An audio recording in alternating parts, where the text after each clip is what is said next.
Hello everyone, तो कैसे हो आप? I Maya Sharma welcome you all at physics वाला, जो ब्रांड नहीं इमोशंस है। So I am back with another topic that is reading comprehension most important questions. So बेटा, आज हम लोग किसी ऐसे टॉपिक की बात करने वाले हैं जिसका इंग्लिश में दबदबा है, राइट? सो यार, ये टोटल 80 मार्क्स में से 20 मार्क्स इसी सेक्शन में आते हैं। इसको हम लोग बोलते हैं रीडिंग कॉम्प्रिहेंशन, और ये आपका सेक्शन ए यानी रीडिंग पार्ट में आता है, जो 20 नंबर कैरी करता है। अगर आपने इसको अपने बस में कर लिया, उसके बाद तो कोई भी डिफिकल्टी वाली बात नहीं होगी। आपको बस कुछ बेसिक चीजें दिमाग में सेट रखनी है। वो क्या है बेटा, वो समझ लेते हैं। सबसे पहले आपको ये सोचना है कि यार इंग्लिश ना कुछ पार्ट्स में डिवाइड है। नंबर 1 लिटरेचर, नंबर 2 आपका राइटिंग ग्रामर, एंड नंबर 3 आपका रीडिंग। तो अगर मैं बात करूं वेटेज की, तो इतना सारा वेटेज है रीडिंग कॉम्प्रिहेंशन का। तो रीडिंग कॉम्प्रिहेंशन कहता है कि भाई मुझे हल्के में मत लेना, मैं पहले ही बता रहा हूं, मैं बहुत ज्यादा इंपॉर्टेंट हूं, तो गलती से भी मिस्टेक मत करना। तो यहां पे ये बोल रहा है हल्के में नहीं लेने का, हल्के में नहीं लेने का, समझे? नहीं लेने का बच्चा लोग, ठीक है? क्यों भाई? क्योंकि सबसे ज्यादा मार्क्स इसी वाले टॉपिक से आते हैं, यानी कि रीडिंग कॉम्प्रिहेंशन। ये यार वो टॉपिक है जो स्टूडेंट के एबिलिटी को अंडरस्टैंड करता है कि आपकी स्कैनिंग प्रोसीजर सही चल रही है, स्कैनिंग सही चल रही है, समराइजिंग सही चल रही है या फिर नहीं। तो यार बेटा देखो, इसके लिए कुछ टिप्स एंड ट्रिक्स डिस्कस कर लेंगे। ये बहुत ही ट्रिकी होता है। एक बात सुनिएगा मैम की ध्यान से। कुछ लोग यहाँ के काले बिच्छू, लोग यहाँ के काले बिच्छू, पल पल डसने वाले बिच्छू, था मालूम कि मार्क्स ले जाएंगे, फिर भी शौक से कैजुअल एटीट्यूड रखा, ठीक है? सो यार, रीडिंग कॉम्प्रिहेंशन अपनी भावनाएं एक्सप्रेस कर रहा है कि आप लोग को पता है कि मैं बहुत इंपॉर्टेंट टॉपिक हूं, फिर भी आप मुझे फॉर ग्रांटेड लेते हो। आपको पता है कि मेरा टोटल का वेटेज 20 है, फिर भी आप इसको फॉर ग्रांटेड लेते हो।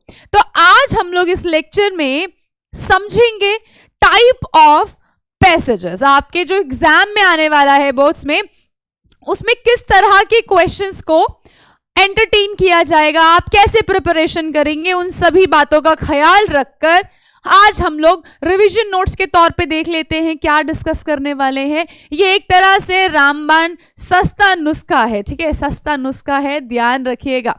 रीडिंग सेक्शन कॉम्प्रोमाइज, यानी कि you can say unseen passages to be comprehend by the students. बच्चे की समझ को पकड़ने के लिए, बच्चा जो रीडिंग कर रहा है क्या उसको समझ में आ रहा है कि नहीं, विनोद पता करने के लिए, ठीक है? The word comprehension actually means ability to understand something. किसी चीज को समझने की एबिलिटी, योग्यता है या नहीं। To test the students reading skills, 2 types of passages have been including in your syllabus. Board में पूछे जाने वाले 2 तरह के सवाल। एक आएगा डिस्कसिव पैसेज की फॉर्मेट में, और दूसरा आपसे पूछा जाएगा केस बेस्ड फैक्चुअल पैसेज, ठीक है बेटा? कई बार कॉम्प्रिहेंशन कैसा होता है कि हमने जिसे समझा था, क्या इजीली हासिल करने वाला मुकाम, हमने जिसे समझा था इजीली हासिल करने वाला मुकाम, उसने ही हमको ला के रख दिया यहाँ नीचे पैरों के तले। क्यों? क्योंकि यार ये जो रीडिंग कॉम्प्रिहेंशन है, अगर आप इसके लिए सीरियस नहीं होंगे, अगर आप इसको फॉर ग्रांटेड लोगे ना भाई बच्चा पार्टी, तो trust me I am telling you, आपका नंबर कट जाएगा बहुत ज्यादा, है ना? 20 नंबर कट जाएंगे। तो दिक्कत आ जाएगी. So number 1 discursive any kind of, जैसे मान लीजिए माया मैम कल के दिन बहुत पॉपुलर हो गए है ना, अब मैम के बारे में कुछ बात छपी, आर्टिकल लिखा जा रहा है कि she is from this that blah blah blah, about my achievements, about my hobbies, about my vocations.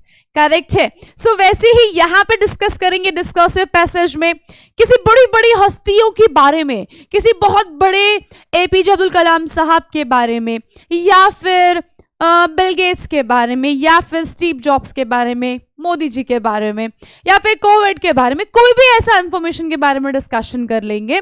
उनका ओपिनियन, उनका जनरल आर्ग्यूमेंटेटिव, उनका जनरल पर्सपेक्टिव समझने के लिए. ठीक है.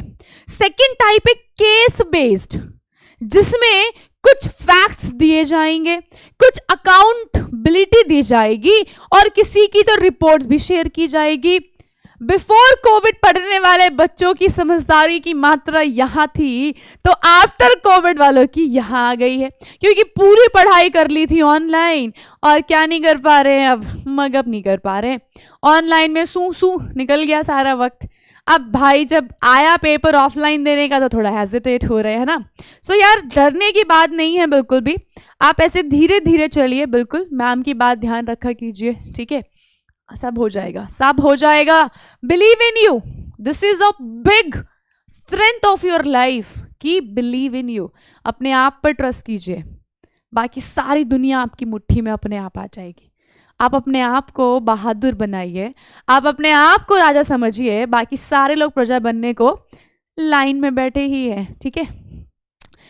द केस, अब क्या क्यों करते हैं, व्हाट टू डू, क्या करेंगे इसमें, तो बेसिकली कुछ टाइप्स ऑफ होगा. The case based passage has 10 questions which require through understanding of the passage carry 1 marks each. They include MCQs, fill in the blanks and true false type of concern. ठीक है बेटा, या तो filling the blanks के form पे आएगा, MCQs के form पे आएगा, या फिर true false, या तो सच है गलत है, या तो MCQs में आएगा.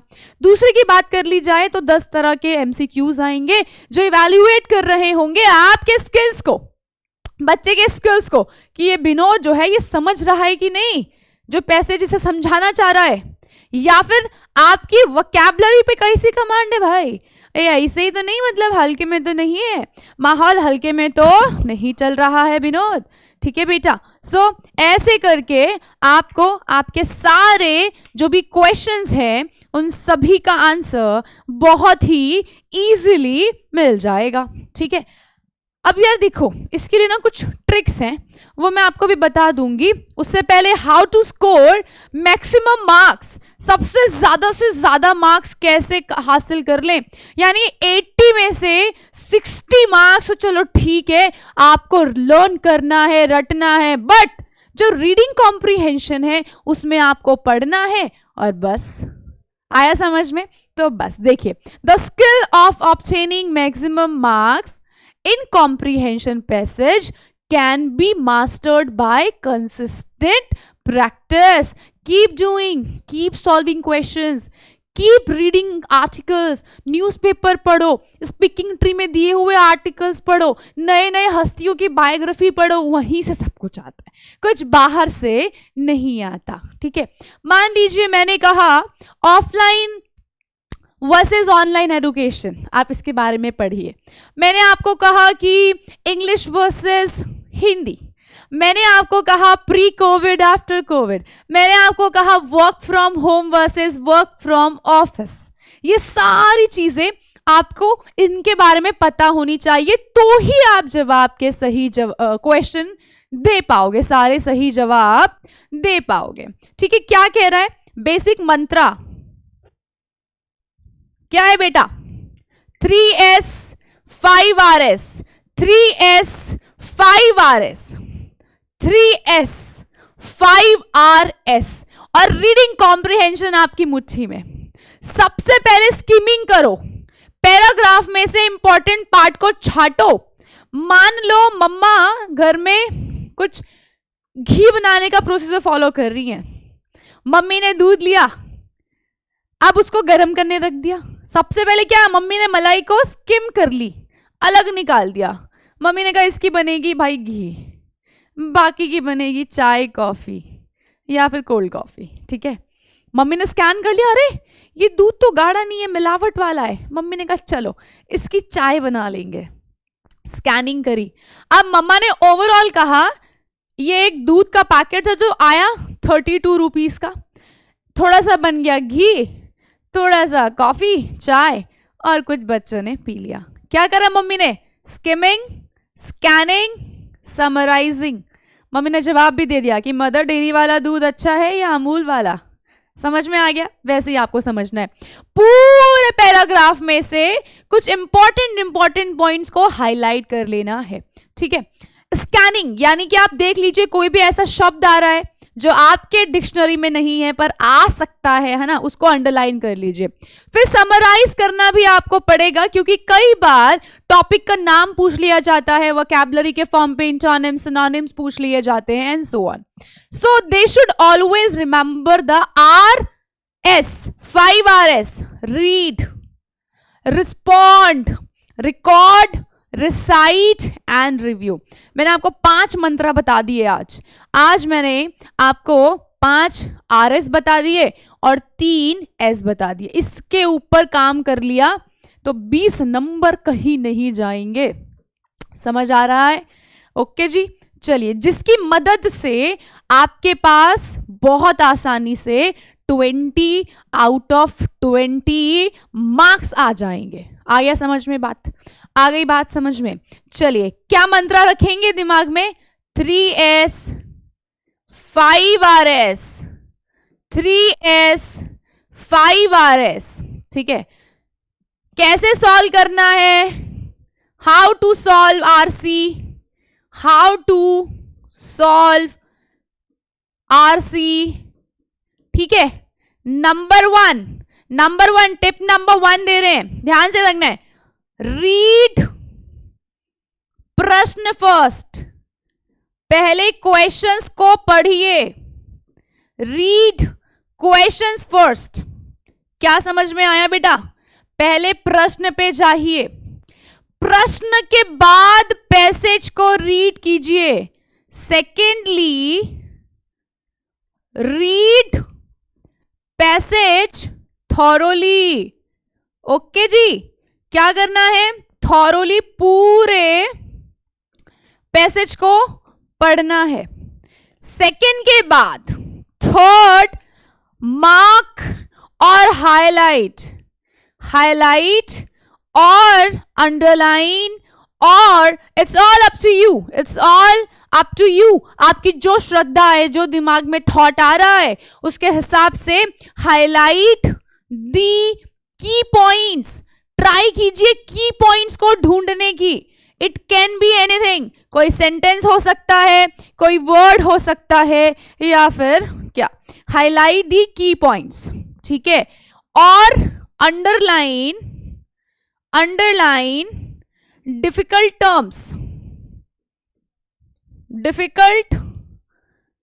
टर्म्स या फिर वर्ड्स, ठीक है। जो भी पैराग्राफ में चीजें दी हुई है उसके हिसाब से। और connect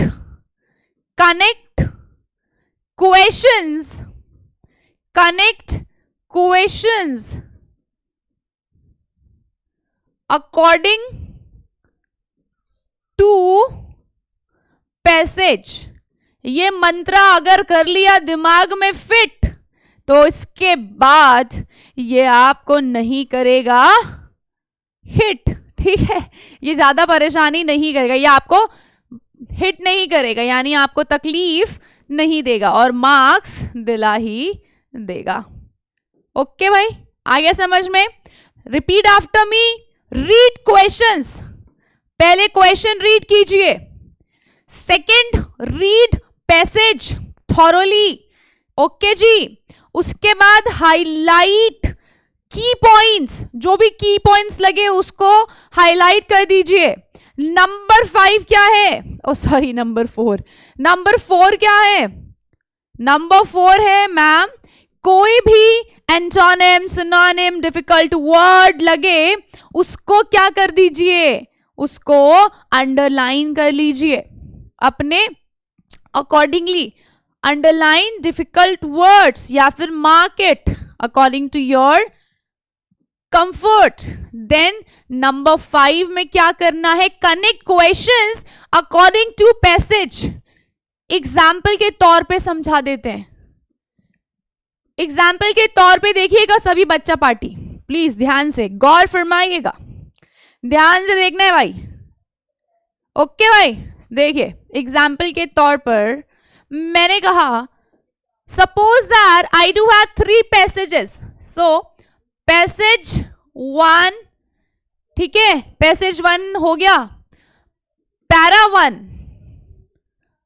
para 1, para 2 and para 3। Suppose that ऐसा मैंने मेंशन कर दिया। अब आपको फिगर आउट करना है, पहले 2 क्वेश्चंस ये वाले से आएंगे, उसके बाद वाले 4 to 7 यहां से और 8 to 10 यहां से। ये थोड़ा सा कैलकुलेशन वाइज हो सकता है पर यही होता है यार, यही मेजॉरिटी में मैंने नोटिस किया है। आप इसको ऐसे समझ सकते हो, आप इसके कनेक्शन को समझ जाओगे और बाकी चीजें अपने आप सॉल्व हो जाएंगी। Is this clear to everyone? इस मंत्र को बस याद रखिएगा और सारी चीजें हो जाएंगी।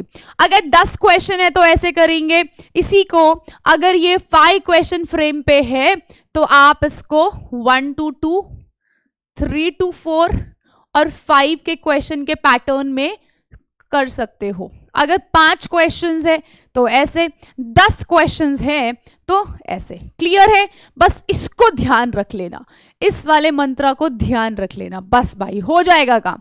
20 मार्क्स आपकी मुट्ठी में आ गए। क्लियर है? समझ में आ गया प्यारे बालकों को? चलिए अब देखो यार, बहुत हो गई बात, अब करते हैं अपने यहाँ पे क्वेश्चन सॉल्व। जैसे जैसे क्वेश्चन सॉल्व करेंगे कॉन्फिडेंस लेवल ऊपर, माउंटेन ड्यू, डर के आगे जीत है। ठीक है, ओके चलिए। रीड द फॉलोइंग एक्सट्रैक्ट, बहुत ध्यान से समझना है, अंग्रेजी का ज्ञान होना चाहिए, वोकैबुलरी स्ट्रांग होनी चाहिए, अंडरस्टैंडिंग बहुत ज्यादा धमाकेदार होनी चाहिए, मतलब मजा आ जाए, एकदम धाकड़ होना चाहिए, तब you are able to get full out of full without any hesitation, बिना किसी हिचकिचाहट के 20 मार्क्स आ जाएंगे। ठीक है, चलिए। टेक्नोलॉजी इज मेकिंग एडवांसमेंट, सबसे पहले मैं एक बार इंग्लिश में पढ़ूंगी, मैं आपको इसे हिंदी में एक्सप्लेन करूंगी और फिर I will provide you the answers. But यार देखो, मैम ने जो टिप बताया अभी यहाँ पे आपको, ये आपके पेपर्स के लिए है, मेरे पास अभी पेपर नहीं है, so I can not do that. फिर भी आपकी खुशी के लिए मैं ये फॉलो करूंगी, पहले मैं क्वेश्चंस पढ़ूंगी, फिर मैं पैसेज पढ़ूंगी, फिर मैं अंडरलाइन करूंगी, फिर मैं डिफिकल्ट वर्ड को फाइंड आउट करूंगी और फिर कनेक्शन लगाने की कोशिश करूंगी। ठीक है भाई, और हो जाएगा अपना काम। ठीक है भाई, चलें शुरू करें। सो नाउ क्वेश्चन नंबर, अच्छा हाँ यार, मैं बताना चाहती हूँ आप सभी बालकों को और बालिकाओं को कि आप सभी जो पीडीएफ फॉर्म के लिए परेशान हो रहे होते हो, तो यार सबसे बड़ी बात यह है कि हमारा जो ऐप है फिजिक्स वाला का, उसमें आप जाते हैं, वहाँ पे है मोस्ट इम्पॉर्टेंट क्वेश्चन नाम का एक सीरीज आ जाएगा, आप उस पर क्लिक करोगे, 0 रुपीज़ में आप उस पर एनरोल करेंगे, वहाँ पे सारे MIQ आपको मिल जाएंगे, इंग्लिश, मैथ्स, साइंस, SST सबके वहाँ से आपको मिल जाएंगे PDF फॉर्म पे सारे नोट्स। क्योंकि बहुत सारे बच्चों को ये पता नहीं है कि PDF का नोट्स कहाँ मिलेगा, बहुत ज़्यादा क्वेश्चन आ रहा था। So I would like to clear it in front of you. So वहाँ से आपको सारे नोट्स मिल जाएंगे। ठीक है भाई। अच्छा एक और बात है, बच्चे कहते हैं मैम प्लीज़ ये आंसर छुपा दिया कीजिए ना। I would tell you one thing, I would like to tell you one thing. So यार देखो, हर बच्चा पूरा वीडियो नहीं देखता और जब बात होती है इंग्लिश की तो तवज्जो वैसे ही यहाँ गिर जाती है ना। हमारे को तो मैथ्स करना है, हमारे को तो साइंस करना है, इंग्लिश SST कर लेंगे लास्ट में, यही चलते हो मानकर। पर ऐसा नहीं है यार, इंग्लिश में ना कम मेहनत में ज़्यादा मार्क्स है। कम पढ़ोगे कम मार्क्स आएंगे, थोड़ा पढ़ लो आ जाएंगे मार्क्स, है ना। ये भी तो यार फुल 100 में से ही आता है, 80 में से आता है ना, 20 ASL हो जाता है, 80 मार्क्स का बोर्ड होगा। तो यार मार्क्स जब पूरे हैं तो इम्पोर्टेंस क्यों नहीं मिल रही है इसको? क्या गलती है इसकी विनोद? पता करो यार, है ना। फॉर ग्रांटेड लिया जा रहा है इंग्लिश को। ऐसे कैसे भाई? 80 मार्क्स का है ये भी, इसका भी दबदबा है भाइयों. What does the writer mean by calling handicraft a valued tradition? यानी valued tradition, दिमाग में रख लो. क्वेश्चन इसके रिगार्डिंग कोई भी इर्द गिर्द वर्ड मिले पैराग्राफ में अंडरलाइन कर लेना. What does phrase failing to make progress? Failing to make progress. Why are artisans choosing to work via machine rather than handicrafted topics? ठीक है, हस्तकला से बेटर मशीन क्यों लग रही है? The artisans need to be lured with incentive to impart training. ठीक है. The impact of support of government and private sectors towards the culture of making handicraft has resulted in the impact of support of government and private sectors toward the cultures of making. यानी कि क्या आगे, what argument does the writer give to justify artisans act of abandon, यानी कि बंद करना, abandoning है ना, प्रतिबंधित tradition craft for a more lucrative options. What is the benefit of heavily computerized designed? क्या है computerized designed? The mechanization of the craft and safeguard traditional craft. Mechanization, safeguard, ठीक है. The synonym of rejuvenate, regenerate, regenerate, ऐसा rejuvenate है ना, समझ में आ गया. चले आगे बढ़े. Machines have jeopardized the skills of artisans. Machine jeopardized skills, सही है गलत है, ठीक है. आगे देखिए, बस इतना. क्वेश्चंस पढ़ लिए.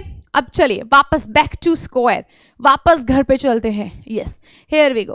अब सबसे पहले technology is making advancements at a rapid rate but at cost of valued condition. याद करो, ये अभी आया था, कहीं पे आया था ना.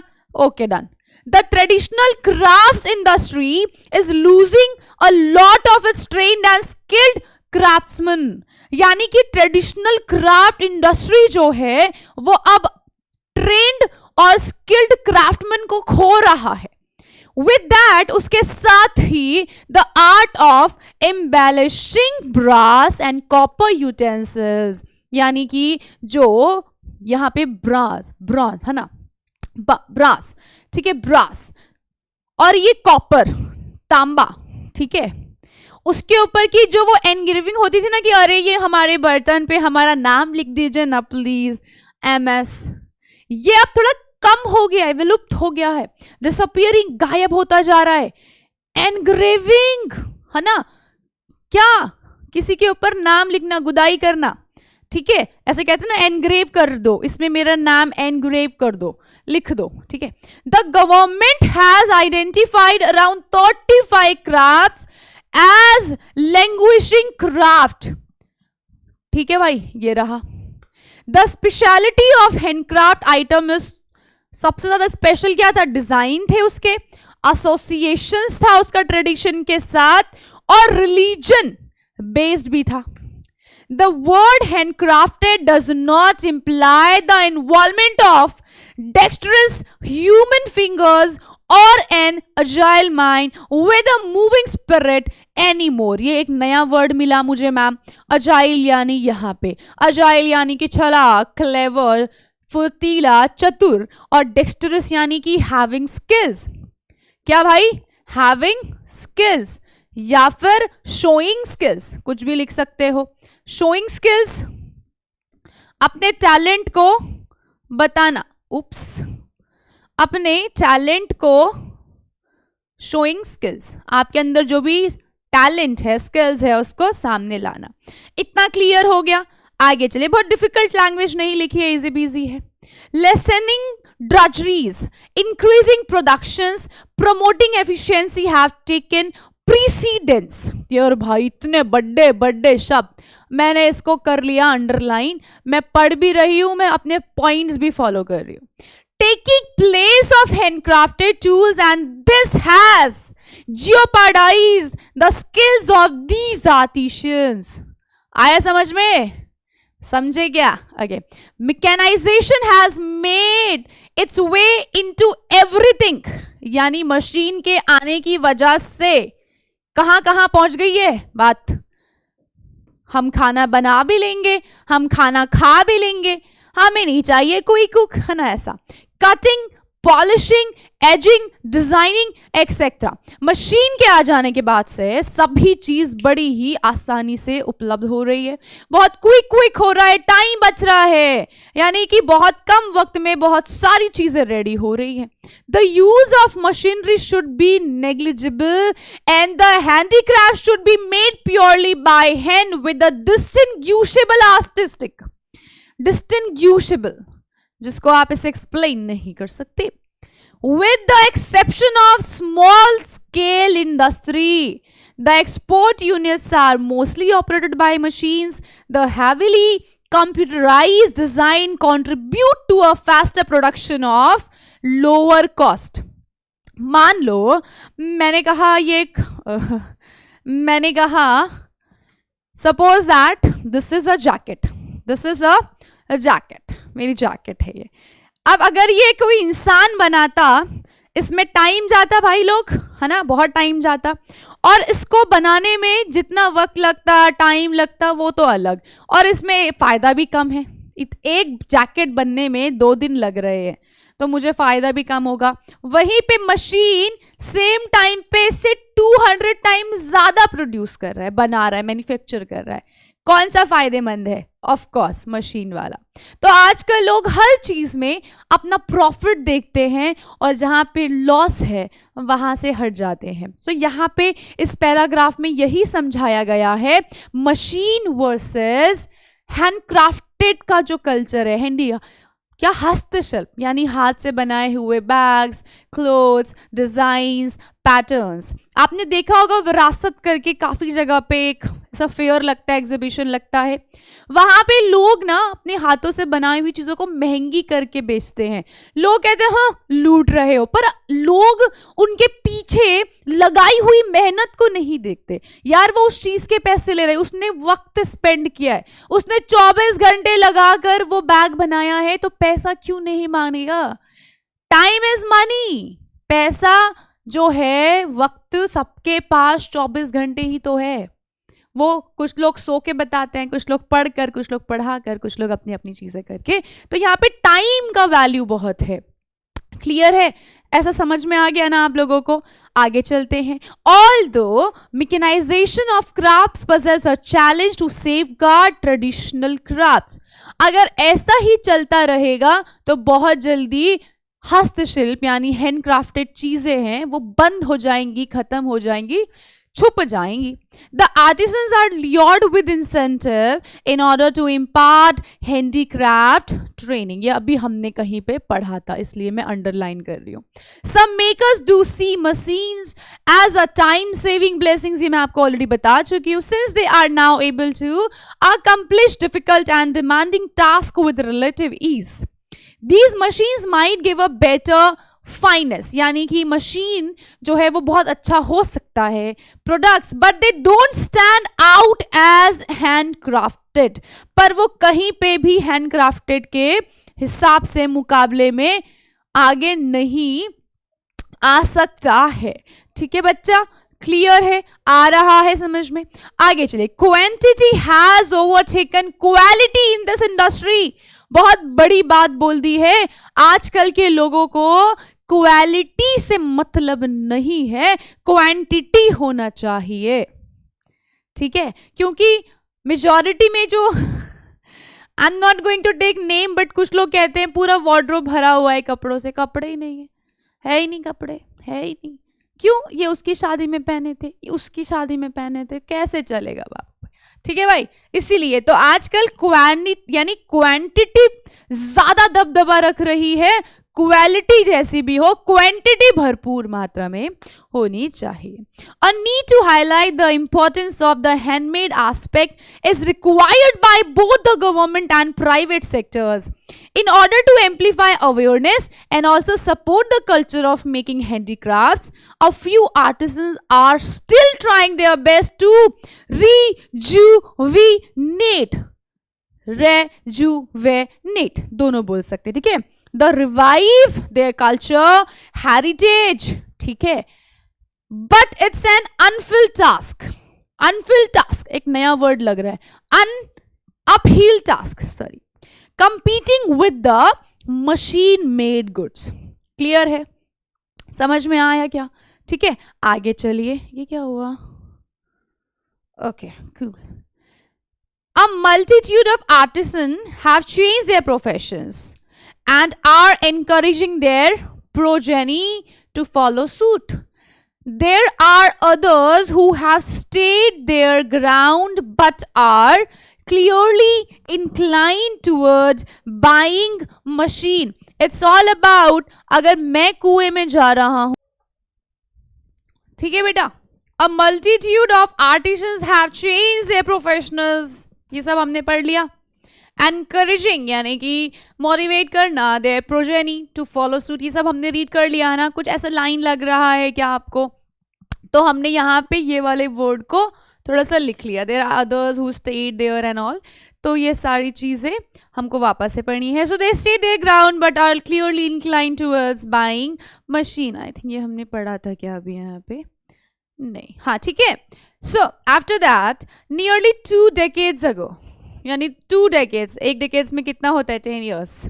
There were around 65 lakh artisans in the country. यानी कि अगर कुछ दशक की बात कर दी जाए तो 65 लाख लोग थे इस इंडस्ट्री में, हैंडक्राफ्ट में.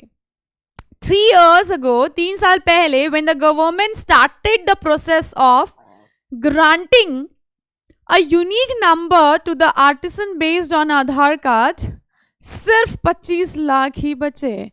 बाकी 45 किधर गए? विलुप्त हो गए, मशीनरी की तरफ को डाइवर्ट हो गए. Loss of traditional craft is clearly a worrying issue, but it stands to reason that forcing any artisan to follow old ways when concern of livelihood overrule other consideration is unfair. सो यार ये देखो, paragraph wise हमने यहाँ पे बात कर ली. अब हमने ये तीनों पैराग्राफ पढ़ लिया, हमको समझ में आ गया मैम. अब क्या करेंगे बेटा? अब ना आपको इसको समझना है कि क्वेश्चन जो है वो क्या पूछना चाहता है. क्लियर है? सो यार if I am talking about ना, तो आपको थोड़ा सा रिजर्व होना पड़ेगा, ठीक है. थोड़ा सा आपको आपका जो भी माइंडसेट है उसके हिसाब से आपको अंडरस्टैंडिंग लेवल बढ़ानी पड़ेगी. आपके वर्ड में कमांड बहुत अच्छी होनी चाहिए. सारी चीज़ें, ये सैम्पल पेपर में भी आया हुआ क्वेश्चन है, ठीक है. ये हमने सैम्पल पेपर में भी सॉल्व किया था और ये काफ़ी इम्पोर्टेंट एस्पेक्ट रखता है. ठीक है बच्चे? ओके भाई, क्लियर है? आ रहा है समझ में? ठीक है, चलिए स्टार्ट करें फिर. टेक्नोलॉजी जो है उसने काफ़ी ज़्यादा एडवांसमेंट में, मतलब बहुत खतरनाक तरीके से उसने क्या किया है. Technology is making advancement eight a rapid rate but eight, यानी कि टेक्नोलॉजी काफ़ी आगे जा तो रही है, काफ़ी हल्ला मचा तो रही है, पर उसने इसके साथ ही हमारी जो वैल्यू ट्रेडिशन है उसको भी पीछे पछाड़ दिया है. क्लियर है? उसके बाद जितने भी ये जो इंडस्ट्री है ना, क्राफ्ट इंडस्ट्री, अब ये धीरे धीरे कम होती जा रही है. The traditional craft industry is losing a lot, यानी जो क्राफ्ट इंडस्ट्री है वो अपने बहुत ज्यादा स्किल्ड और ट्रेन्ड क्राफ्ट्समैन को खोता जा रहा है. क्या कर रहा है बेटा? खोता जा रहा है. ठीक है, उसके बाद क्या कहा? इवन दो उसके साथ ही जो कला थी, जो टैलेंट था, इन बर्तनों में नाम लिखे जाने का, नाम गुदवाने का, एनग्रेविंग यानी किसी का नाम, यानी मैंने कहा कि यार मेरे कॉपर के यूटेंसिल में मेरा नाम लिख दीजिए, वो भी अब धीरे धीरे गायब हो रहा है, वो प्रचलन भी धीरे धीरे गायब हो रहा है, बिल्कुल ना के बराबर हो गया है। द गवर्नमेंट यानी कि जो गवर्नमेंट है उसने कुछ ऐसे अराउंड 35 क्राफ्ट्स को क्या पकड़ा गया, क्या पकड़ा गया बेटा? हाँ जी, जल्दी से बता दीजिए, जल्दी जल्दी जल्दी बता दो। ठीक है, क्या किया गया उनको, क्या किया गया बच्चे? फोर्सफुली यानी कि किसी भी जगह पर लॉन्ग टाइम तक रहने के लिए क्या किया गया? थोड़ा सा कंपेल, यानी कि the government has identify around 35 crafts as languishing, यानी कि गायब होता। कुछ ऐसे टैलेंट है, कुछ ऐसी कला है जो विलुप्त हो रही है। कौन सी बेटा? कुछ फॉर्मल। ठीक है, ठीक है बेटा, क्या हो रहा है? कमजोर पड़ रहा है। लैंग्वेजिंग यानी कि कमजोर पड़ना। अच्छा, पेन चेंज कर लेते हैं। वीकन है ना, कमजोर होना, यानी कुछ 35 ऐसे ये मिले क्राफ्ट्स जो धीरे धीरे धीरे धीरे कमजोर पड़ते जा रहे हैं, लोग अब उसको बिल्कुल भुलाते जा रहे हैं। ठीक है, आया समझ में?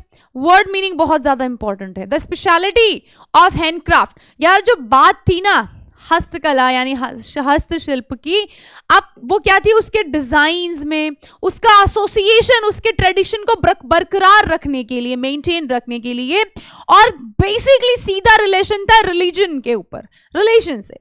द वर्ड हैंडक्राफ्टेड, जो ये शब्द है हैंडक्राफ्टेड, ये अपने आप में ही बहुत बड़ा शब्द है। ठीक है, जो आजकल के लोग अब इसको भूलते ही जा रहे हैं। क्लियर है? अब आपको समझ में आ गया, आपने कहीं पढ़ा वड़ा होगा। ठीक है भाई, ठीक है जी, आपने कहीं पे पढ़ा होगा। हाथों से बनाई गई चीजें कुछ भी हो सकती है, हस्तशिल्प बोल सकते हैं ना इसको। Does not imply the involvement of dexterous human fingers और an agile mind with a moving spirit any more, यानी कि अब वो बात, अब वो टैलेंट, अब वो चीजें नहीं दिख रही है, धीरे धीरे विलुप्त हो रही है। हस्तशिल्प एक अलग तरीके की कला थी। ठीक है बच्चे, आगे चलिए। लेसनिंग ड्रजरीज, ठीक है, लेसनिंग ड्रजरीज मतलब क्या हुआ? यहाँ पे नए नए प्लान्स को मौका, यानी कि नए नए जो मशीनरी शॉप्स है उनको मौका मिल रहा है अपने पैर टिकाने का, क्योंकि कुछ लोग क्या कर रहे हैं बेटा? क्या कर रहे हैं जल्दी से बताइए? ये जो भी लेबर वर्क यानी जो लोगों की जरूरत है हस्तशिल्प को खत्म कर रहे हैं। लेसनिंग ड्रोजरी यानी कि उसको डल कर रहे हैं, उसको डल कर रहे हैं। ठीक है भाई, ठीक है जी। Increasing production, promoting efficiency have taken precedence, यानी कि जो भी लोग हैं वो सभी यही चाहते हैं कि कम पैसा लगे, ज्यादा मुनाफा हो, तो सभी लोग इस तरफ को बढ़ रहे थे। ठीक है बच्चा, सभी इसी लोगों को इंपॉर्टेंस दे रहे थे। क्या कर रहे थे? जैसे मान लीजिए मैंने अभी आपको एक एग्जाम्पल दिया था कि अगर मेरा कोई वर्क है जो कि बहुत मिनिमल अमाउंट में हो रहा है, तो मैं उसके लिए क्यों इतना पैसे दूं? ठीक है, मैं क्यों इतना उसको करूं, है ना? सो यहाँ पे क्या हुआ? लेसनिंग ड्रजरी मतलब क्या हुआ बच्चा? ये दो चीजें हो गई। मेहनत कम करना, ठीक है, मेहनत कम करना। ठीक है, क्लियर है? कम टाइम में ज्यादा प्रॉफिट हो, कल ही बन जाऊं मैं अंबानी। भैया कोई स्कीम है बिना पढ़े पास होने की, वैसी है ये भी। ठीक है, बिना मेहनत के, तो कम टाइम में ज्यादा मुनाफा वाला, तो लालच बढ़ गया। लालच बढ़ गई तो भाई सब कहते हैं कि हमें तो मशीन यूज करेंगे, हाथ वाथ से बहुत लंबा टाइम लग जाता है, हस्तशिल्प की जो टैलेंट है वो धीरे धीरे डिक्रीज हो रही थी। Increasing production and promoting efficiency have taken precedence, यानी कि इसकी इंपॉर्टेंस, इसकी प्रधानता, भाई का रौला बढ़ गया। क्या? मेहनत कम करनी पड़ रही है, प्रोडक्शन बढ़ रहा है, प्रमोटिंग एफिशिएंसी हैव टेकन, यानी कि ये जो भी इसके फायदे हुए, लोग खींचे चले गए मशीनरी की तरफ को, और ये कहीं ना कहीं कारण है। The labour saving devices are taking the place, यानी जो मशीन्स हैं जिसमें एक जगह है, एक मील है जहां पे 1000 लोग काम कर रहे हैं, और वहीं पे एक प्लांट है जिसमें सिर्फ 3 मशीन है, और 3 मशीन है और वो 1000 लोगों के बराबर काम कर रहा है। इसी ने हैंडक्राफ्टेड कल्चर को खतरे में डाल दिया। जियोपार्डाइज मतलब किसी की एग्जिस्टेंस को खतरे में डालना, खतरे में डालना, खतरे में डालना। ठीक है बच्चा पार्टी, आ रहा है समझ में? जियोपार्डाइज मतलब क्या होता है? किसी चीज की एग्जिस्टेंस खतरे में पड़ गई। The skills of these artisans, यहाँ पे हैंड क्राफ्टेड पीपल, जो लोग उस कला में थे, निपुण थे, उनकी बात की जा रही है।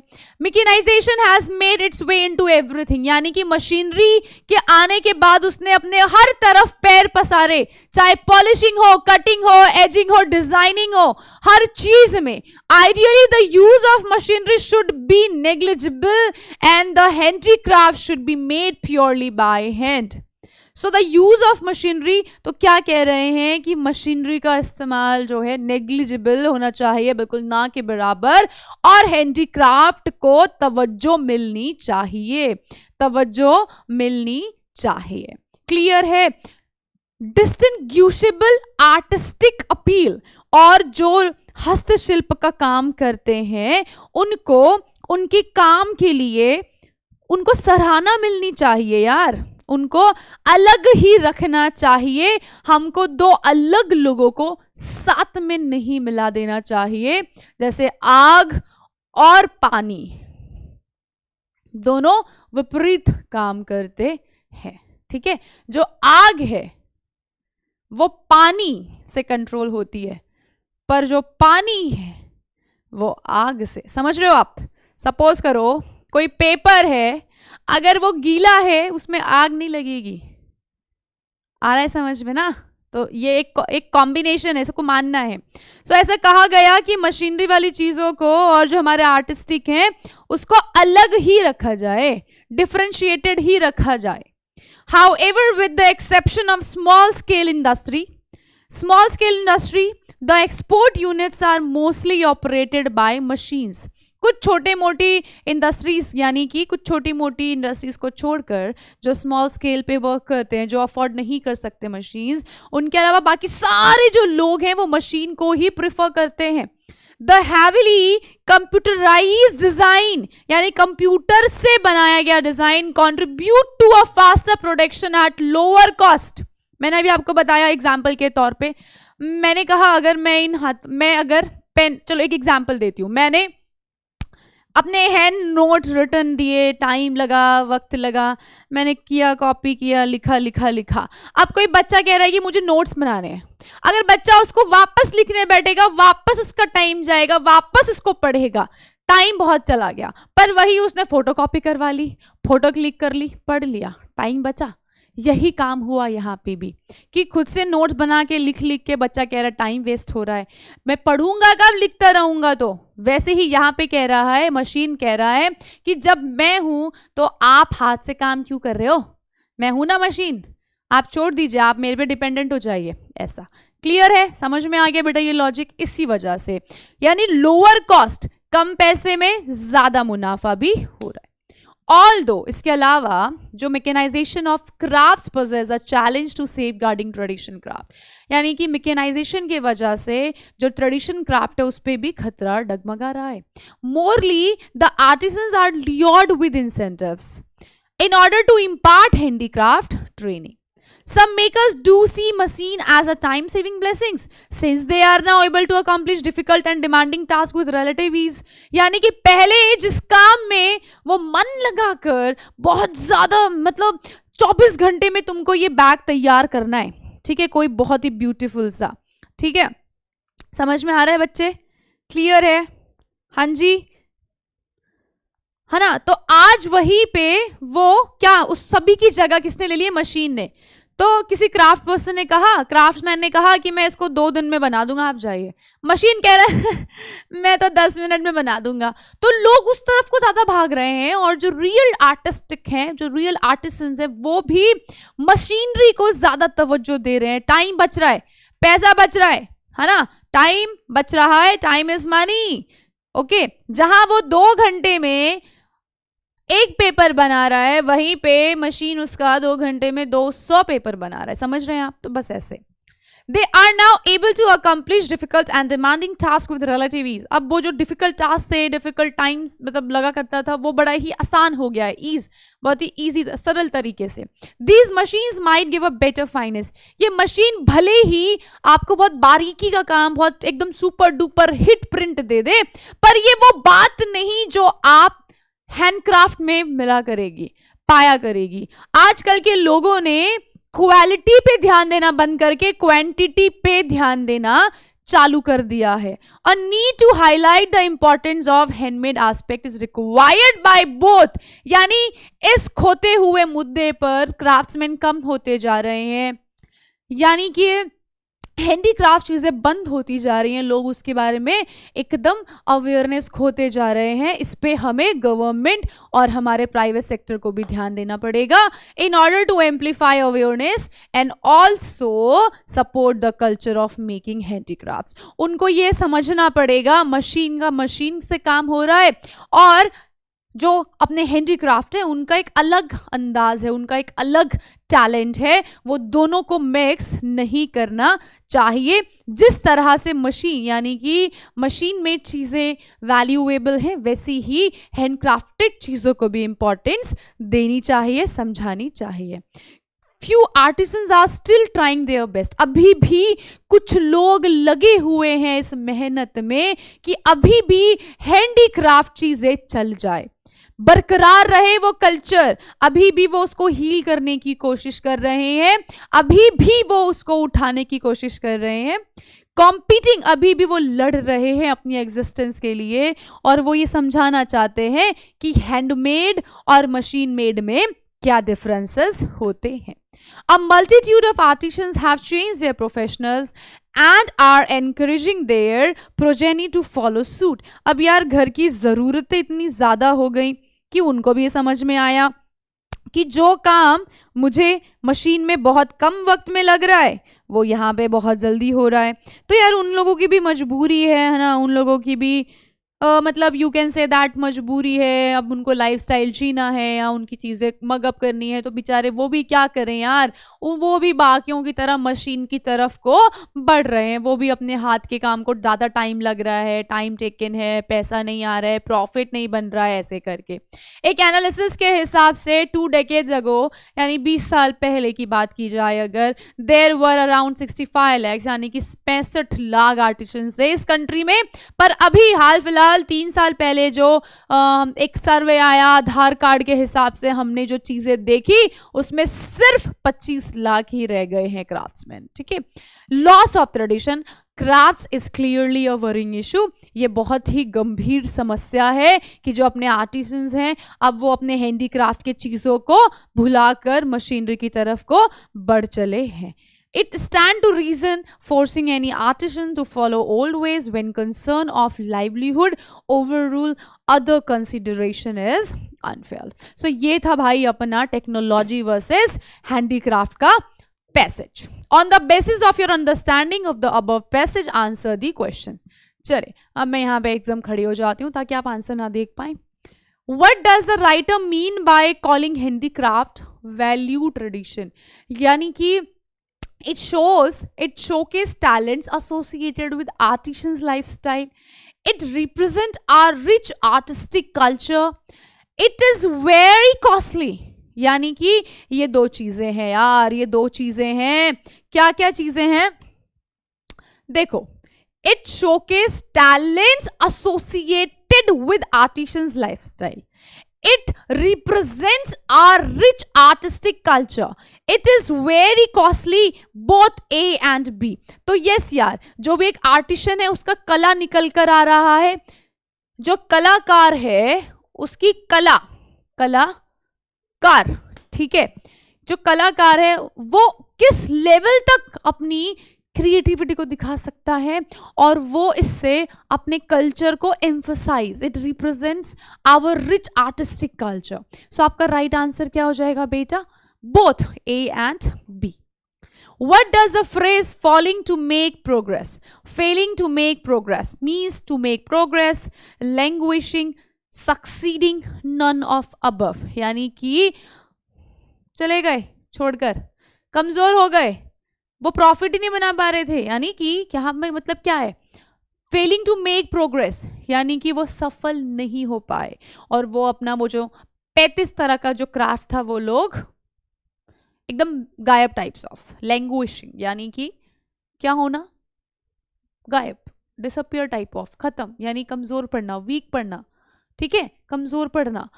फेलिंग टू मेक प्रोग्रेस, मान लीजिए मशीन आने के बाद हैंडक्राफ्ट की चीजें वहां पुश हो गई, जिस वजह से हैंडीक्राफ्ट का जो फ्लो है वो एकदम नीचे को रहा। तो यहाँ पे टू मेक प्रोग्रेस तरक्की करना, कमजोर पड़ना, succeeding, none of above. So कमजोर पड़ना, ठीक है।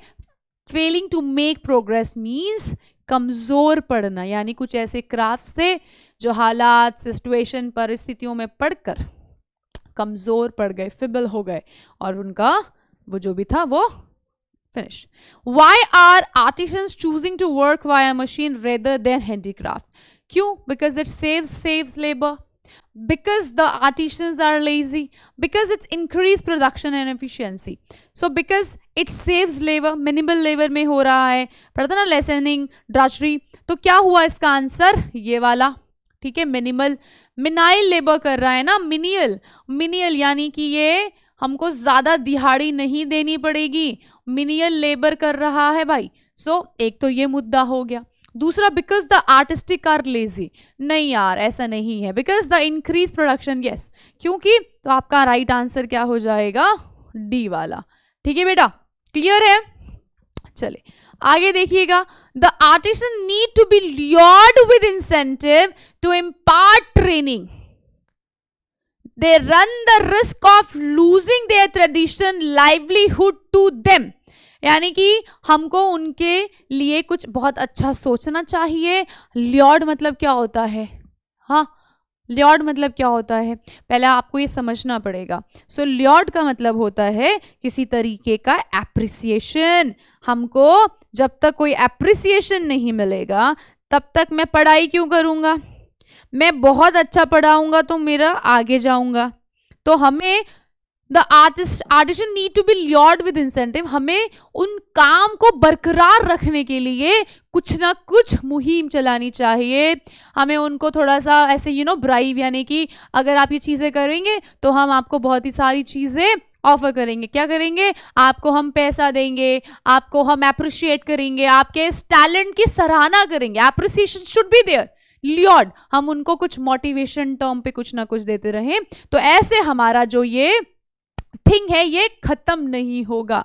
सो they run the risk of losing their traditional livelihood to them, मतलब यार वो उस कल्चर को कंटिन्यू कर रहे हैं जिससे उनकी बहुत कमाई नहीं हो रही, बल्कि वो उनका खाना पीना थोड़ा सा क्या हो रहा है, सफर हो रहा है, ठीक है, कमाई नहीं है तो कैसे घर चलेगा। The impact of the support of government and private sectors towards the culture of making handicraft has resulted in क्या? More artisans to be incentive continue their tradition. अगर हम लोग को सपोर्ट मिलेगा प्राइवेट से और गवर्नमेंट से तो हम लोगों का जो ये हैंडीक्राफ्ट वाला कल्चर है वो बरकरार रहेगा। जो क्राफ्टमैन है वो काम करेगा।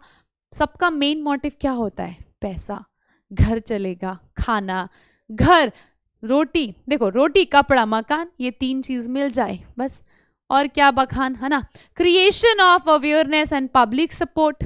Artisan would not change their professional seeking better livelihood, या फिर all the above. So right answer क्या है?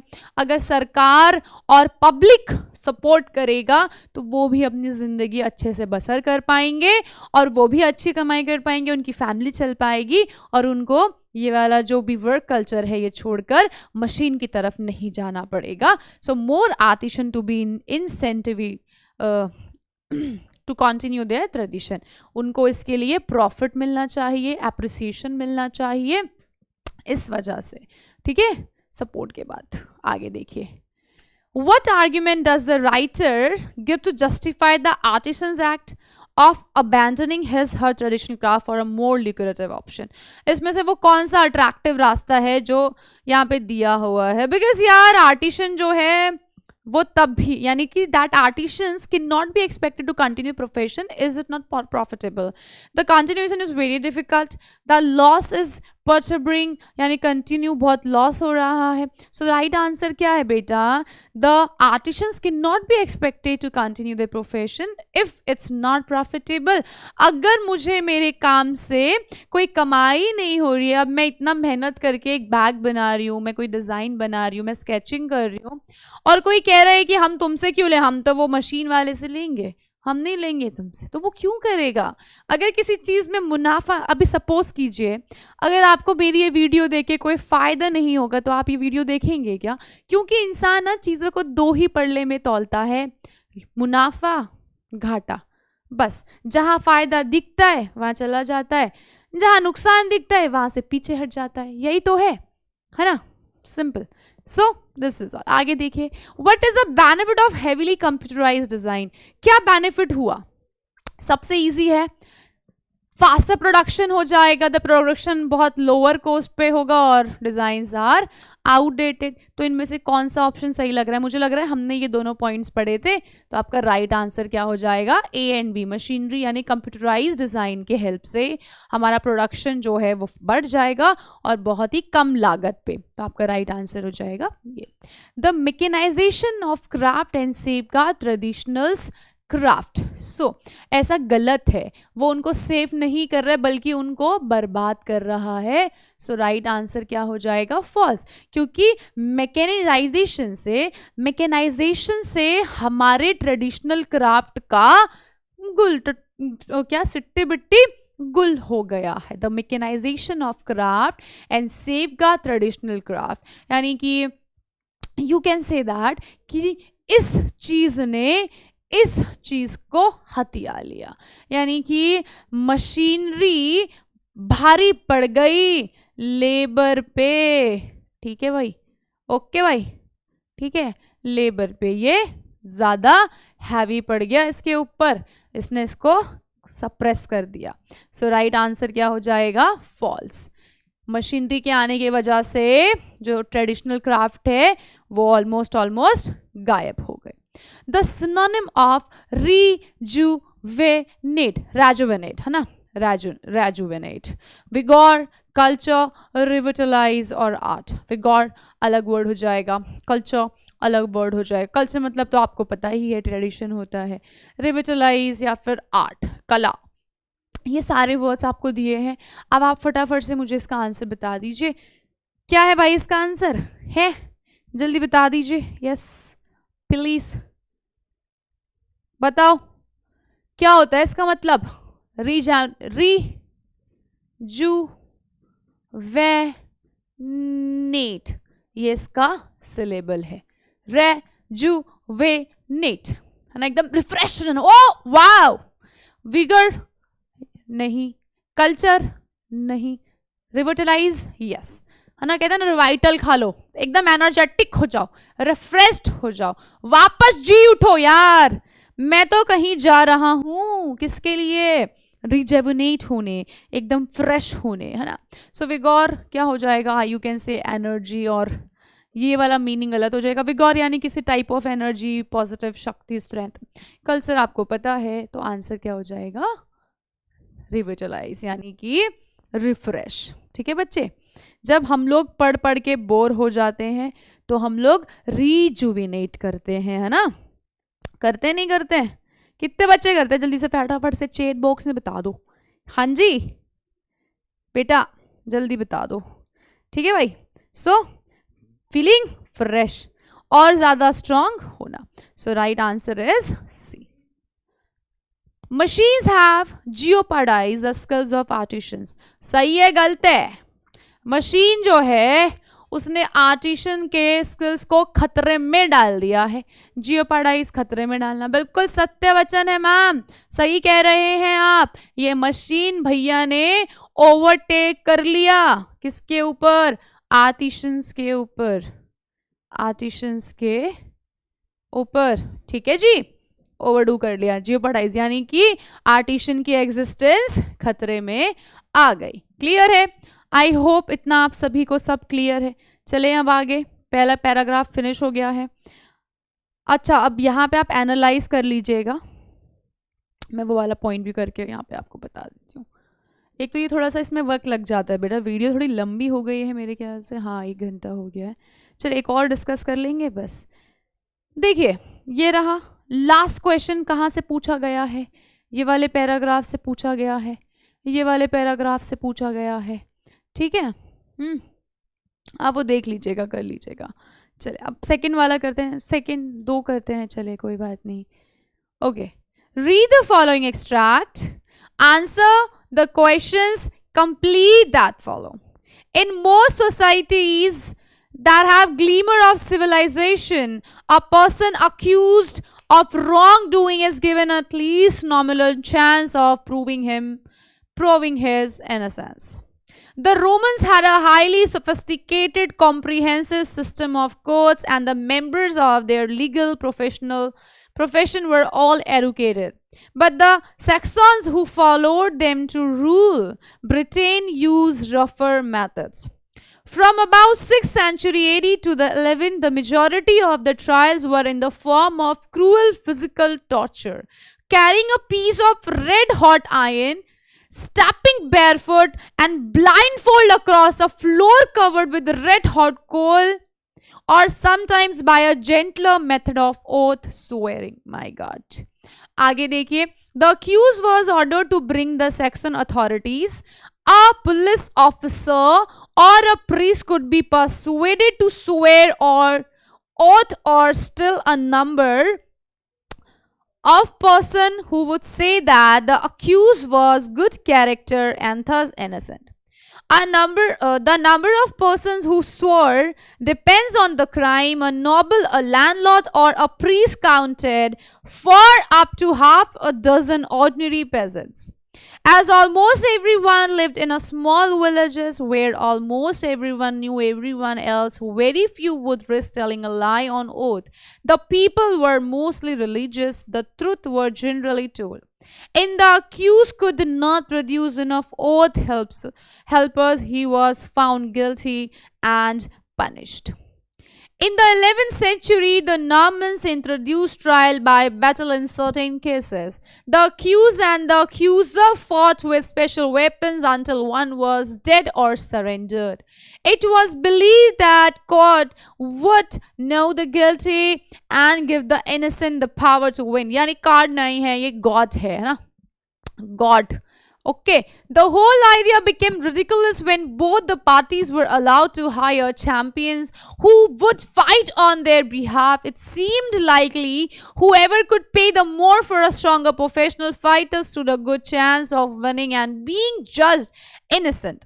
This may sound unfair to us, but there is a parallel with the wealthy person today who can hire a costly and brilliant barrister to defend him. Okay. आगे देखिए, in the early Middle Ages, when England was a land of small villages remote from each other, crime tended to be basic and direct. Beating up, theft, sex, murder being the main offenses. But as towns and manufacturing and commerce grew, the possibilities for cheating and fraud soared. The whole organization of society became more complex and opened the door to a world of more sophisticated wickedness. With no regular police force, spies, informers were offered towards when they brought in criminals. Clear है? Now I told you earlier कि सबसे पहले हमें क्या करना चाहिए था, questions पढ़ना चाहिए था। पर मैम क्या है कि ना बच्चे जैसे ही ना हम लोग ये चीज फॉलो करेंगे, अब आप वो पेपर पे फॉलो कर सकते हैं, है ना, बट यहाँ पे एज अ मुझे मतलब थोड़ा सा आपके लिए रीड करना पड़ेगा, इस वजह से मैंने पहले रीड कर लिया। इंग्लैंड और Britain turn by turn came under the rule of, यानी कि ये क्वेश्चन नंबर 1 हो गया। अब question number 2, the article describes, study the following statements, match the following, study the following statements, study the following statements, study the following statements. आप एक बार question देखते रहिए, है ना, दिमाग में क्लिक रखिएगा। ये सारा जो भी आपका एनालिसिस है एक बार ये आप अपने दिमाग में सेट रखिए, मैं इसलिए आगे आगे पेज को क्लिक कर रही हूँ।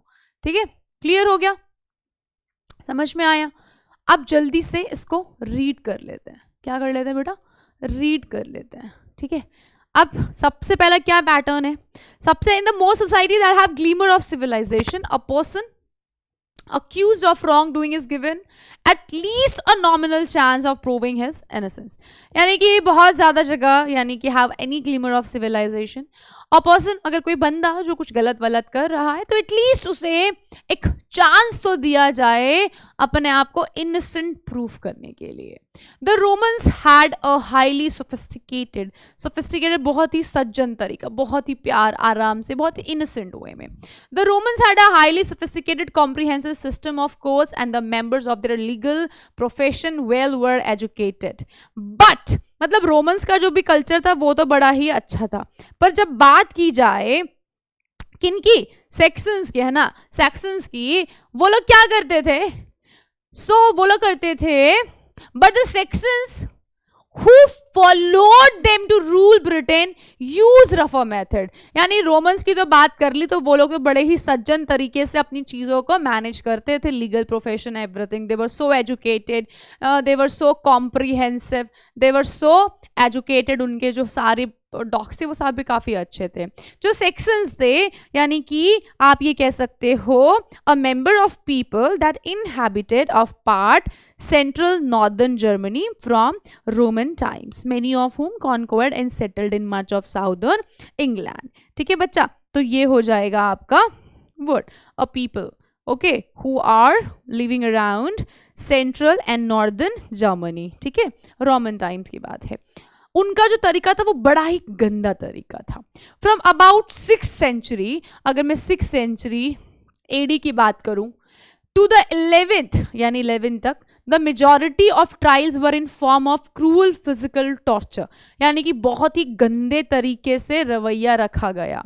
कैसे किया भाई वो देख लेते हैं। A piece of red hot iron, यानी कि एकदम गरम गरम प्रेस होता है ना स्त्री, वो stepping barefoot and blindfold across a floor covered with red hot coal, by God, यानी कि नीचे पूरा ग्राउंड पे चलता हुआ कोल है, एकदम अंगारे अंगारे हो रहे हैं, ओ भाई। ठीक है, उसके बाद स्टेपिंग बेयरफुट, नंगे पैर है, आंखों में पट्टी बंधी हुई है, और एक फ्लोर है जो रेड हॉट कोल से बिल्कुल भरा हुआ है। Sometimes by a gentler method of oath swearing, कई बार ये तो एक मेथड हो गया, कई बार दूसरा मेथड अपनाते थे स्वेरिंग वाला कि हाँ जाओ तुम बोलो ये अच्छा व्यक्ति है, 10 लोगों से अपने लिए फेवर लेकर आओ, ये हो गया दूसरा मेथड। यानी पहला ये फिजिकल टॉर्चर और दूसरा स्वेरिंग का, कसम खिलाने का। The accused was ordered to bring to the section authorities, यानी कि ये जो लोग थे the section authorities, the accused was ordered to bring, यानी जो अपराधी था उसको ये बोला जाता था कि तुम हमारे सामने 10 लोगों को, 5 लोगों, जो भी पुलिस ऑफिसर्स और a priest could be persuaded to swear on oath, or still a number of person who would say that the accused was good character and thus innocent। यानी ये एक सेकेंड बात प्रूफ हो गई। Section authorities का ये मानना था कि अगर तुम कुछ पुलिस ऑफिसर्स या कुछ पंडितों से ये बुलवा के लाओगे कि तुम इनोसेंट हो, तुम शरीफ हो, तुमने कुछ नहीं किया, तुम्हारा चरित्र अच्छा है, ये एक तरीका था। The number of persons who swore depended on the crime, यानी कि जो नंबर होते थे इंसानों को कन्विंस करने के लिए कि आप 10 हाँ लेकर आ जाइए, आप 20 हाँ लेकर आ जाइए, वो उस क्राइम के ऊपर डिपेंड करता था। मान लीजिए जैसा बड़ा क्राइम वैसे आपको नंबर्स बढ़ा दिए जाएंगे पॉजिटिव वाले। आप 10 लोगों से कसम खिलवा कर लाइए कि आप अच्छे हैं, है ना, ऐसे। अ Nobel, a landlord or a priest counted for up to half a dozen ordinary peasants, as almost everyone lived in small village। जैसा आप कह सकते हो कि मतलब बहुत छोटे छोटे गांव में रहते थे, वहाँ पे लोग एक दूसरे को बहुत ही अच्छे तरीके से जानते थे, तो कोई भी इतना डेयर नहीं करेगा कि वो किसी के लिए गलत ओपिनियन या statement they. Where almost everyone knew everyone else and very few would risk telling a lie on oath. तो बहुत कम लोग ही होंगे जो इस चीज को फॉर ग्रांटेड लेंगे और झूठी गवाही देंगे किसी के लिए कि हाँ हाँ ये बहुत अच्छा है। वहां के सभी लोग बहुत ही धार्मिक नेचर के थे, रिलीजियस थे। The truth was generally told, तो ट्राई करते थे सच से सच बोला जाए, ज्यादा झूठ ना बोला जाए। अगर जो विरोध यानी कि जो अपराधी था, अगर वो ज्यादा नंबर में हेल्पर को नहीं ला पाता था, फिर उसको सजा सुनवाई होती थी, ठीक है, उसको एकदम पनिशमेंट दिया जाता था। ओथ मतलब क्या होता है भैया? शपथ, ठीक है जी, ओथ मतलब कसम, शपथ, ठीक है। चलिए आगे देखिए। अब 11वीं सेंचुरी की बात की गई। अब नॉर्मन्स ने ऐसा तरीका इंट्रोड्यूस किया, introduce trial by battle in certain ले भैया। अब रोमन्स के बाद अब नॉर्मन्स की बात आ गई 11वीं सेंचुरी में। जो अपराधी, the accused and the accuser, अपराध सहने वाला, अपराध करने वाला, फॉट विद स्पेशल वेपन, दोनों में लड़ाई झगड़े करवा दिए, तब तक एक मर ना जाए, एक सरेंडर ना कर दे भैया, खतरनाक। इट वॉज बिलीव्ड, ऐसा माना जाता था जो भगवान है वो इंसाफ करेगा और जो हार जाएगा, जो मर जाएगा, वो कल्प्रिट था और जो जीत गया वो सही था। ऐसे उन लोगों की ये मिथ थी। The whole idea become ridiculous, ये और ज्यादा वियर्ड होता चला गया when both the parties were, उसके बाद ये और पैथेटिक हो गया जब उनको परमिशन मिल गई कि आप अपनी अपनी साइड से चैंपियंस को लाकर भिड़ा सकते हो, ठीक है भाई, मेरी बिल्ली मेरी म्याऊ, जिसकी लाठी उसकी भैंस, जिसकी भैंस उसकी लाठी। The whole idea became ridiculous, और घटिया हो गया जब दोनों पार्टीज को किसी भी रैंडम चैंपियन को हायर करने के लिए परमिशन दे दी गई, फाइट ऑन देयर बिहाफ, और उनके बदले वो वहां पे लड़ेंगे भैया। It seemed likely whoever could pay the more for a stronger profession fighter stood a good chance of winning। और ऐसा माना जाने लगा कि जिसके पास जितना पैसा होगा वो उतना स्ट्रॉन्ग प्रोफेशनल क्या लेकर आएगा, फाइटर लेकर आएगा, जिसके जीतने के चांसेस बढ़ जाएंगे। This may sound unfair to us, but there is a parallel with a wealthy person today who can hire a costly and brilliant barrister to defend. आज भी कहीं ना कहीं यही प्रथा है, यही कल्चर फॉलो हो रहा है जो आपको देखने को मिलता है। मान लीजिए कोई एक मिडिल फैमिली का पर्सन है, वो बहुत अच्छे लॉयर को, बैरिस्टर यानी कि एडवोकेट, ठीक है, एडवोकेट को नहीं हायर कर सकता क्योंकि उसके पास ज्यादा पैसा नहीं है, डिफेंड यानी उसको बचाने के लिए, बचाना, ठीक है। आज भी वही सेम चीज चली आ रही है। This may sound unfair to us, but there is a parallel with a wealthy person. ये सेम चीज आज भी देखने को मिलती है। वेल्दी यानी कि रिच पर्सन, अमीर व्यक्ति, ठीक है बेटा, अमीर व्यक्ति। चलिए, इन अर्ली मिडिल एजेस, अब बात कर ली जाए अगर मिडिल एजेस की, तो जो England was a land of small villages remote from each other, एक दूसरे से अलग, यानी कि बहुत दूर दूर पे छोटे छोटे गांव मौजूद थे। Crime tended to be basic and direct, वहां पे बड़े ही ज्यादा भाव पे क्राइम हुआ करता था, अपराध हुआ करता था, मारने पीटने का, थेफ्ट का, ठीक है, थेफ्ट, सेक्स का, मर्डर का, ये सब मतलब गलत चीज़ें है ना, मतलब I am not suppose to be say ऐसे, मतलब रेप और ये सब वो सब बहुत प्रोमिनेंट हो गया, बहुत ज़्यादा बढ़ गया था।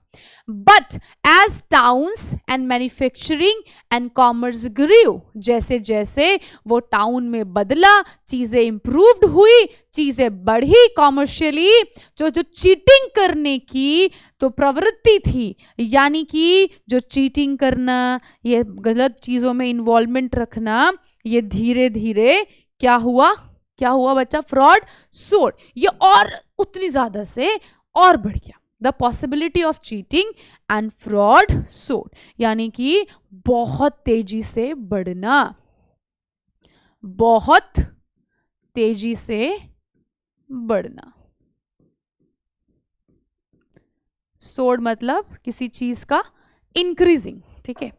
The whole organisation of society became more complex, ये और पेचीदा हो गया, and open the door to world of more sophisticated wickedness, यानी कि और मतलब यहाँ पे लोगों ने और चालाकी से, मतलब किसी ने मर्डर कर दिया, उसका एडवोकेट इतनी चालाकी से गेम खेला जाता है कि वो अपने आप को बचा लेता है, ठीक है।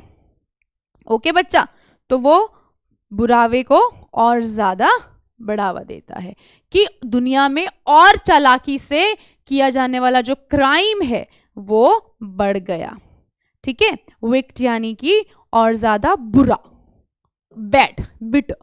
सो and open the door to a world of more sophisticated wickedness, यानी बड़ी ही चालाकी से अपनी गलत चीजों को अंजाम देना और फिर फ्री हो जाना।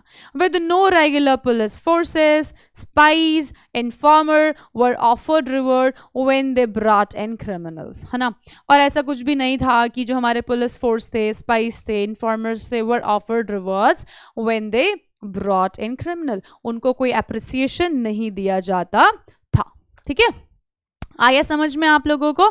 चले अब आगे देखिए। England turn by turn came under the rule of, कैसे देखिए जल्दी से, क्या सीरीज रही होगी देखिए जल्दी। सबसे पहले क्या पढ़ा, रोमन्स, फिर क्या पढ़ा, सेक्शंस, फिर क्या पढ़ा, नॉर्मन्स। सो ये वाली सीरीज पढ़ी ना हमने, पहले रोमन, फिर सेक्शन, फिर नॉर्मन्स। सो आंसर क्या हो जाएगा आपका सी, ठीक है। चलिए आगे देखिए। The article describes the development of system of justice in England, civilise society, justice versus civilisation. So ये कहीं ना कहीं किसके development, the development of system of justice in England के ऊपर बोला गया है। ये जो आर्टिकल था ये इंग्लैंड के नॉर्मन्स के टाइम पे, रोमन्स के टाइम पे, सेक्शंस के टाइम पे कैसे कैसे वर्क करता था उसके बारे में बताया गया है। Study the following statements. Roman were proud of their judicial system, there is not much difference between the Norman and the modern system of justice. Both A and B are right. A is right, B is wrong, B is wrong, A is right. Yeah, so Romans were so proud क्योंकि उनका जो भी system था वो बहुत strong था। ये हमने पैराग्राफ 1 में पढ़ा था, ये रहा, ठीक है। क्योंकि उनके जो भी तौर तरीके थे वो बहुत ही अच्छे थे। क्लियर है, इस वजह से, ठीक है बच्चा। आया समझ में। आगे देखिए। There is not much difference between the Norman and modern system of justice. बिल्कुल सही कहा। यहाँ पे भी आपको हक था अपनी हेल्थ यानी अपनी औकात के हिसाब से चैंपियन को हायर करने का, और आज के सिस्टम में भी अगर आप बहुत अमीर हो तो आप बहुत अच्छा एडवोकेट करोगे, बैरिस्टर कर सकते हो। So the right answer is C, ठीक है। Both A and B are right. Match the following. Romans oppressed to swear for accused. Section, highly paid lawyers can win a case. Modern, educated judges and lawyers.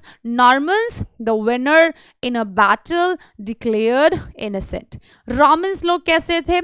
Educated and lawyers. तो ये आ जाएगा यहाँ पे A, ठीक है। Sections कैसे थे? बड़े ही गंदे, कैसे? बड़े ही क्रूअल, बड़े ही कैसे थे बेटा? Highly paid lawyers can win case. Section का कैसा था जल्दी से बता दीजिए। सो अप्रिस्ट यानी कि उन लोगों का तरीका था ये वाला, तो ये क्या हो गया? बी हो गया।